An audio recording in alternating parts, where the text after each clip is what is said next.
It's Sunday afternoon and you're bored out of your mind, scrolling through Facebook and seeing example after example of what seems like your friends' perfect relationships. You know you shouldn't feel jealous, but you do. Okay, you think, time to hit Tinder and find that same true love. You're kinda picky. Too old, swipe left. Too young, swipe left. Too fat, swipe left. Too thin, swipe left again. And on like this until you come across someone who looks just like your type. You swipe right, not knowing that this flick of your thumb is the worst mistake you've ever made. You've just liked the person you'll go on your last date with, ever. You wouldn't be the first person this has happened to, because today we're talking the Tinder serial killer. His name is Daniel Drayton, a now 28-year-old from Connecticut. There's a lot police don't know about him, including the full extent of the damage he's done. Here's what we are sure about. In 2018, the New York Times reported that the police had arrested a man who used dating and ride-sharing apps to find his victims. News reports tell us that this man had a history of violence against women, but this culminated in the strangling of a nurse in the Queens area of New York City. They'd apparently met on Tinder, and after the woman's murder, police suspected Drayton and went looking for him. They found him in Los Angeles. When they entered the room where Drayton was staying, they found more than just a fugitive on the run. They discovered that he was holding a woman captive and that she had been beaten and sexually abused. Not long after this, and the New York Daily News managed to get an interview with him while he was in jail. He admitted to the reporter that he had killed the New York nurse and that they had met on Tinder. He said they went out on a date, went to a racetrack, had a pizza with artichokes, and then went back to the woman's apartment. There, he severely beat her before strangling her, but according to him, it wasn't his fault. He had been ordered to do so. He told the reporter, quote, "I really liked her. I didn't want to kill her. They told me she had to die. But who are they?" According to Drayton, he is merely a passenger in his own body. He claims he hears voices inside his head and that they control his actions. In his own words, he said, "They use direct energy weapons on me to control my mind."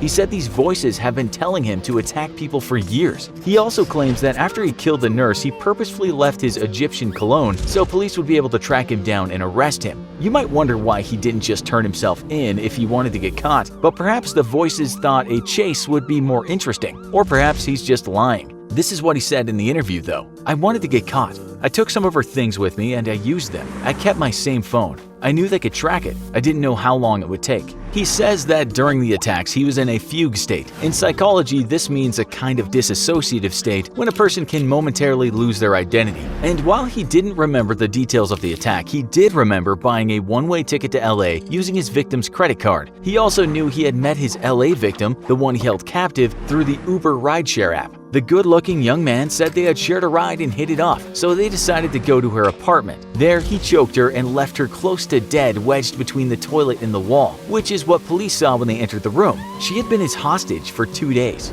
Drayton also had fugitive status in Connecticut. There, he had choked his ex-girlfriend, but been allowed to return home after his court hearing. He may claim to have been in one of his fugue states during the crime as well, but police find that hard to believe, being that he wrote a Facebook message to his victim days after the attack that read, "This is just the beginning. First I cut your tires, then your brake line, then I set your car on fire or blow it up." Apparently, these fugue states extend to social media posts. The victim said like the others, she had met him on a dating app and said at first he seemed like a dream guy, but of course in reality, he was the opposite, a nightmare date from hell. Even worse, he claims during his blackout states he had killed others. One of the investigators said, "If you look at the body of work, what just took place, it's not much of a stretch, unfortunately, to think that there are going to be other victims. No other victims have yet been identified, and so far no other victims have come forward." It has been reported that Drayton himself claimed he murdered 6 women as well as an Indian-American male he says he murdered while in Connecticut. He also claims to have killed a man in the Bronx area of New York City, though someone else has actually been charged with that murder. So while there's only one definite murder that can be attached to the case, Drayton has already become known as the Tinder serial killer. Police think there's a strong case Drayton committed more acts of violence and perhaps murder both, with the help of dating apps and without. Tinder has made a public statement saying the news that Drayton met the victim through the app was heartbreaking. And this isn't the first time that someone has been murdered after meeting the wrong person on Tinder. In 2017, a young woman was killed and dismembered after going on a second date with a man she met on the app. And this hasn't just happened in the US either. A woman in New Zealand was killed on her first Tinder date with a man in 2014. And in 2016, it happened in Mexico City after a woman went with the murderer on a few dates. Murders linked to Tinder aren't just from serial killers looking for random victims either. In 2017, a woman in the UK was killed over Tinder jealousy when her lover went into a mad rage when he saw that she had a Tinder notification. The list goes on. fun, but we shouldn't be surprised. Crimes of passion have been common throughout history, and dating apps are simply taking the same place that meeting a random stranger in a bar used to be.